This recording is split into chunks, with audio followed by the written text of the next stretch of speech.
Okay, a quick little video discussing the lazy guard and muscle innervation. Basically, what sequences the muscles should be firing when you're punching and fighting. So one of my friends showed a video today and asked about his guard, if he's dropping his guard, and what can be the issues related to that and how you fix it. So one of the things that tends to happen when you're training is programming the motor memory. And what I try to teach people is the motor memory is like a deck of flashcards. Okay? When you throw a technique, just say you're throwing a simple punch. Okay? If you throw a punch one way this way, one way this way, one way this way, one way this way, the mind is kind of logging every instance as a card, and it's putting that card in the deck, every single instance. So if there's deviation, you have a bunch of these cards stacked in your memory bank. And when you have to go off of twitch response or some kind of external stimulus, you're going to go through that flash deck and pull a random card. So you'll see people who are consistent have sloppy techniques because they're practicing a little off, right? This is an extreme example. Well, what happens when you're training to failure and you're doing 10, 12 rounds in the midst, blah, blah, blah, you see a lot of bad habits because they're pushing themselves through the failure and they're letting their form go, either because they're not concentrating on the form or because the muscles themselves are failing and they can't contain the form. At that point, you should stop and break. There's no reason to train so hard that you're allowing your form to get out. And this is a big mistake a lot of people do because they think I have to train hard, I have to feel the burn. This comes from commercial schools where, for instance, we would train hard in non-commercial, closed-door teaching, but our teacher would beat us if we shifted off the line, So for instance, you're doing classical karate, you throw a reverse punch. That reverse punch better be on the dot. And in our days when you were off, you got hit with a stick when you were doing push-ups. It wasn't happening. Most of these schools, they use the feel the burn as a way to sell you something, because when you have a client, most clients they can't understand that they don't have to feel like they're dogged to have a good workout and to get benefit. But there's nothing for them to see that day. So a lot of, I like to say, bad trainers will sell an ass whipping to their clients. They will sell them getting completely burnt out. Okay? This comes from a guy who hasn't trained in over a year and a half, really, except for just so. But back in the day, I was jacked, superhero jacked. Anyway, the idea is that you don't need to kill yourself to that level. You should be going like 70 to 80%. When you start feeling that your form is breaking, stop for a minute.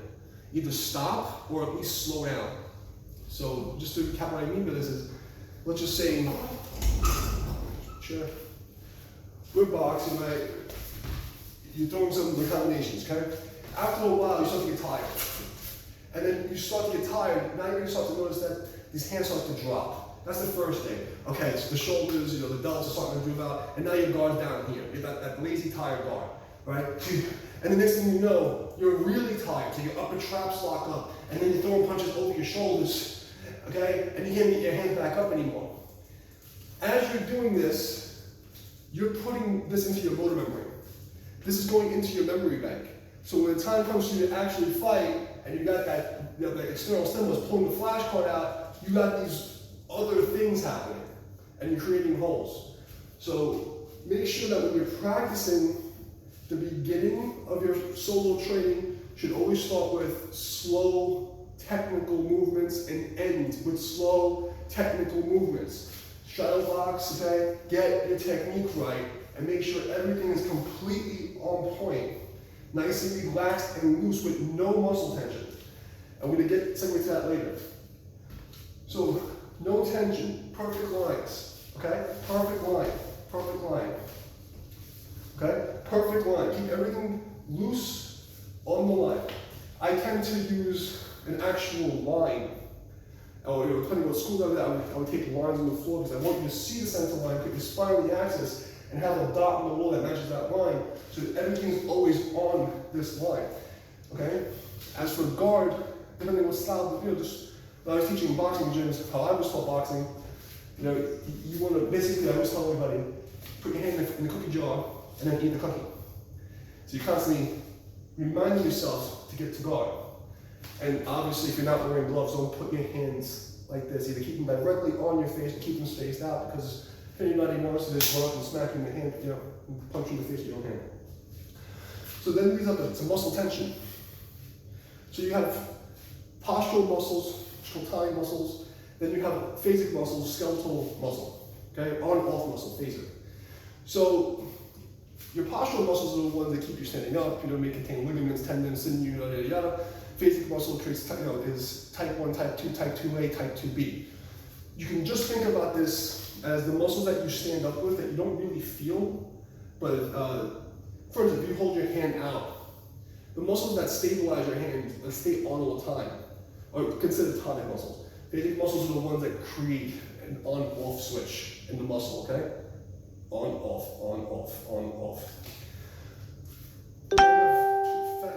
Fibers, twitches, basically what speed do those muscles innervate or activate or flash on and off. You have slow twitch muscles when you do heavy lifting. If I was able to lift this kettlebell, you know, in the corner over here, right? You have what do you think would be used as a primary factor in trying to push the heavy weight? It depends. Is it ballistic movement, you know what I mean? Or is it controlled movement? Am I isolating the movement, pushing it up real slow, or am I bursting it out, right? And how are they connected? In fighting, generally, speed kills, right? So what we want to do first is fix the lines. I don't care what system it is, you should be doing it the lines first. The line first, timing the line. No muscle tension at all, just using the postural muscles to create alignment and stability, dynamic stability. Okay? So now we have this postural line. Okay, we get that line, feel comfortable with it. Now we use just a fast twitch. Okay? So what I want you to think of to practice this is maybe you have snot on your hand and you want to flick it off. Flick the snot off your hand. Okay? So now what we're going to do is use that same idea in the forearm. Here's my good forearm. Flick it. Like it just wants to be a flick. Okay? Just a flick. No tension. Okay? Now at the end of that, what we taught in classical karate and taekwondo like this is that there is a slow tension burst that starts, releases, fast twitch, and then slow twitch tension again. So it's one, free floating, nothing's going on here. This is a dead weight. It's a wet towel. At the ends, we contract again. Okay? Now, some of the things you'll tend to see from excessive tension is generally the rear delt, upper trap will start to cause problems, and we get what I call a loop effect. In a myofascial system and things like that, you'll see that the body is basically, I used to explain it before the time wires came out. My theory was like to explain to people as a starfish. So if you hand like a starfish, any pattern from toe to the hand in any direction, lateral, bilateral, whatever it is, you have a pattern of muscle fiber that can control that. There's a ring this way, there's a ring this way, there's a ring this way. All right?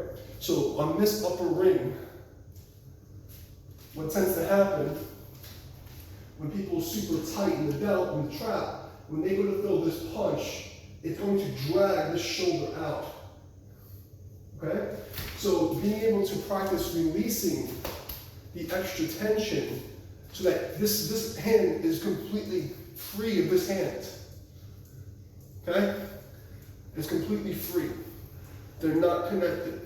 Okay? They're only connected by the hip. Okay? Or the axis. So they call it the axoskeleton because it's on the axis of your hip. Okay? Not separate from the waist. Although you can do that for right now, just think hip axis. So what tends to happen a lot of times, people will do a jab and you'll see this lazy guard, the tired guard, and it drops. Okay? A lot of the time, what I find is that the upper trap and this ring in the back is extremely tight, and they're holding the guard too tight. When you're guarding, it's not the muscles that guard, it's the alignment of the elbow. So what I'm looking to do is point that elbow slightly towards the opponent when it comes in and catch it with my elbow. Even if it's with my hands, this is transferring energy, as I said in other videos, to my humerus. And the humerus is a mirror of the femur. So when this rings and vibrates, you want to get this to vibrate. That's how you absorb the force, not by being tense. Okay? If you're tense and you're starting with tension, this tension is an isolation or it's a pull. So basically you a pull, push, up, down, forward, back, right? So if I have tension here, and I'm pulling myself back in order for me to attack, I have to now release this tension and then start a new tension going forward. This is obviously a problem. See, like feel tight, and I have to relax and then go. So bad news bears. You want to be in a position of relaxation, but with dynamic stability. Meaning, I'm not limp. Okay, my fists are tight enough that they're solid, but I'm not squeezing them to whole hell. Okay. When I'm about to make contact, I pump the fist and tighten it like the moment of contact. So I pump it. All right. Now, in the Tai Chi boxing that I trained in also alongside this, we don't make a fist at all. The hand stays completely open, it's a hollow fist. So when we hit the person, this is all just a dead weight. So it's a dead weight, okay? And we're hitting them with the line of the knuckles. So when you hit the person, it's not so much, I need to have a fist, I need to have this line. The reason that was explained by Master William Chen, which is a great example, is like having the gas and the brakes in the car hitting at the same time. The bicep does radial supination and flexion at the elbow, right? So it makes your wrist turn and it makes your elbow bend. If the bicep is tense, right, it wants to go this way, but the tricep wants to activate and push this way. How's that going to work? Right there, your speed's cut in half. Right? If your speed's cut, also your power's cut in half. Because there's no way you can actually get the power out because you have a loop back into yourself. That's why you see a lot of really big, tough guys, they can't hit for nothing. All right? So, just to get this, I'm wrapping this up here. You got your guard, okay? When you throw this punch, this side of the body, this quarter panel, okay, from here to here, should be loose and mobile, okay? Mobile, okay? When I throw this punch, this is nothing's happening here, okay? When I need to guard, I turn my hip and use my elbow, all right? If I want to add something to it on contact, I burst into it, okay? I expand into it or I'll pop into it, but you don't want to be sitting in this tight, knuckled up guard, like this. This is fear. You know, it's a fear response and being that tight. So take that as you will. Where you can remember the practice is it takes at least 21 days of consistent practice, not a lot, to reset a motor pattern. Okay? Generally, you measure in 21 days, lunar cycles. So if you're sitting there and you say, okay, well, I see I have this lazy guard, what you need to do is 5 minutes, even 2 minutes in the beginning or after your practice, especially at the end, is go look in the mirror at the end of your session and realign just lines, okay? Just get your lines. Is everything smooth? Do I have any extra tension? You never want to bring false tensions into the practice because under pressure you resort to training, okay? And you'll notice that people who overtrain tend to be very slow.